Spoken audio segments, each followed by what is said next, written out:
Chris Coons wants to be mini Biden, right? Came up in the wake of Biden's success as a senator in his state, and he's been as gung-ho Biden as it possibly gets. He's like, think about him like the little pro credit card demon that sits on Biden's left shoulder. Yeah, and in many ways, that's like the kind of creature that the state of Delaware creates from in the Democratic Party, given the fact that it's a haven for companies to avoid certain kinds of taxation. You get lots of companies incorporated in Delaware. So you get a senator like Chris Coons, who is probably among some of the more shadowy senators opposing the social spending agenda he doesn't get the headlines that Manchin and Sinema get, but him and Mark Warner come to mind as people who are likely pulling some strings behind the scenes. And here he is talking about the Supreme Court, discussing Ketanji Brown's confirmation process. And he says that Democrats are part of the problem too, particularly him, because he once voted no. And he might be contributing to the toxicity. As you think about the current forces that have increasingly polarized the process and your own votes for Trump's Supreme Court nominees, do you stand by them? Or do you think in a different world, you might have thought about those votes differently? I've recently been talking about that with some colleagues. So I was, my office now was John McCain's office. And I think a lot about John. I was in that exact office with a bipartisan group of senators as Judge Gorsuch was being nominated for the Supreme Court. And a group of us were debating whether we could somehow come up with an agreement to not end the filibuster, the 60-vote threshold for justices in exchange for allowing Gorsuch to move forward. And I was digging into his record and philosophy, and there was one case, the Hobby Lobby case, where he'd written the circuit court, and I just was really struggling with it. Yeah. I would say Gorsuch was the closest for me, where I knew him. Where you almost showed the spine. I had a sense of him, his writings. But is it about judicial philosophy or advice and consent? That's the point. That was the point at which I first voted against a nominee for the Supreme Court.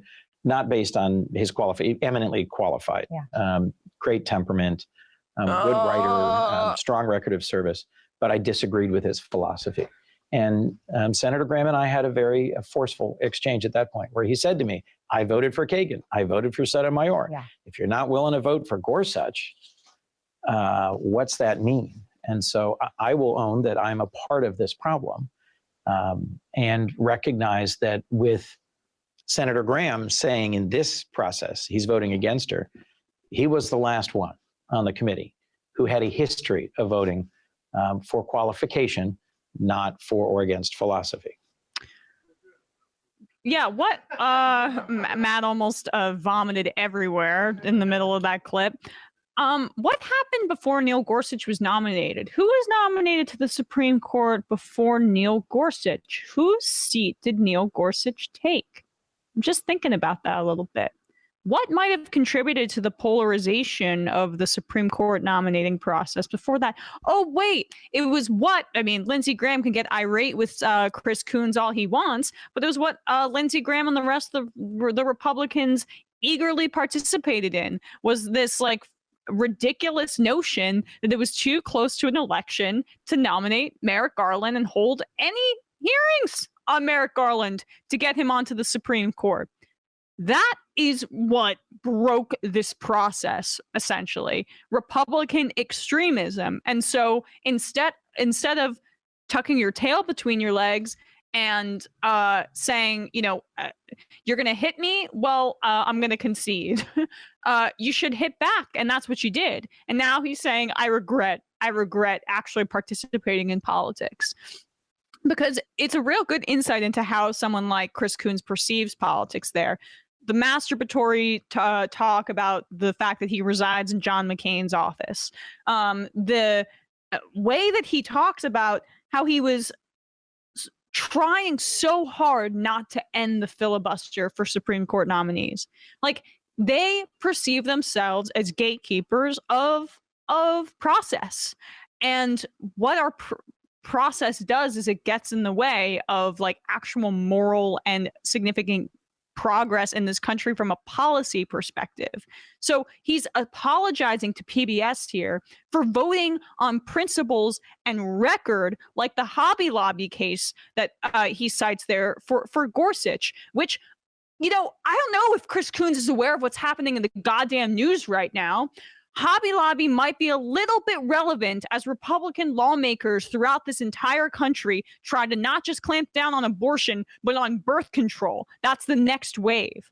So instead of like, you know, cosplaying some sort of West Wing fantasy, maybe you shouldn't be apologizing for trying to oppose a nominee that would claw back human beings' rights in this country. That's where your priority should lie. Not on filibuster protection, not on congeniality with Lindsey Graham, not on a religious commitment to bipartisanship. Maybe it doesn't matter what like precedent and process is, especially when you're facing an extremist opposition party. Maybe you should hang your hat on actual principles, policy principles, not just like office fucking politics. I mean, the good news is he should be upset because this is a new era where this sort of bullshit about qualifications is dispensed with, and it gets down to the business of this is political. Great. Chris Coons, hopefully, it will be about as alive as the Tyrannosaurus Rex is, his political philosophy in like 10 years or so, because like that whole thing about, I sat at the desk of whose desk, but John McCain. John McCain, that's his old office. That's such a politician thing to do, like an old era politician. Like I remember Byron Dorgan, the former senator from North Dakota, used to always talk about how I have the desk of Harry Truman. It's like, well, Harry Truman sucks. Like, who cares? Yeah. And it's the same thing about taking the Supreme Court, this sort of like bipartisanship. Like, good. I'm glad that's dead. I'm sure you're sad about it because Coons is one of the Democrats who is trying to knife in the back any sort of anything that would go against capital interests in this country. He's absolutely like he would rather sacrifice electoral power for like continuance of capital power. So that's what bipartisanship is, by the way. Yeah, exactly. And so I'm glad it's over. I'm glad that him and Lindsey Graham aren't speaking anymore, and I hope that they never repair that damage. The like problem solvers at the center, the problems that they're solving are threats to capital. Yeah. Period. It's a rear guard for the conservatives in this country, who are a party that only represents those interests and racists by proxy. And then you have Democrats, useful idiots who, well, not even, some are useful idiots and some are just like paid to be this way, like Chris Coons, who do this gladly. And then in order to live with themselves, assign some sort of abstract morality to it that's indecipherable from the public eye, that has only to do with your interpersonal relationships between each senator. And then you pretend like you're actually standing up for something. It's just such bullcrap constantly. Anyway, Chris Coons sucks. And I mean, never miss the opportunity to emphasize that he's one of Biden's closest allies. And if there's anything that has been predictive of Biden's lack of fight for things like whatever, BBB, the PRO Act, it's because Chris Coons is his buddy. Poor baby Graydon. I'm a little bit behind, but chill with that Lincoln slander. I mean, it's not slander. It's just like, that's the context of the time. Yeah, like you should have a very, very complex understanding of Abe Lincoln, who simultaneously like had the character to be one of the best leaders at a very key moment in American history and world history, frankly, and also extremely a product of his time, and like not somebody that we should be putting into bronze statues, frankly. I mean, not that we should putting the point about that is we shouldn't be idolizing anybody in that way. We should go back to the Puritans and banning idolatry of all forms like that. Yes.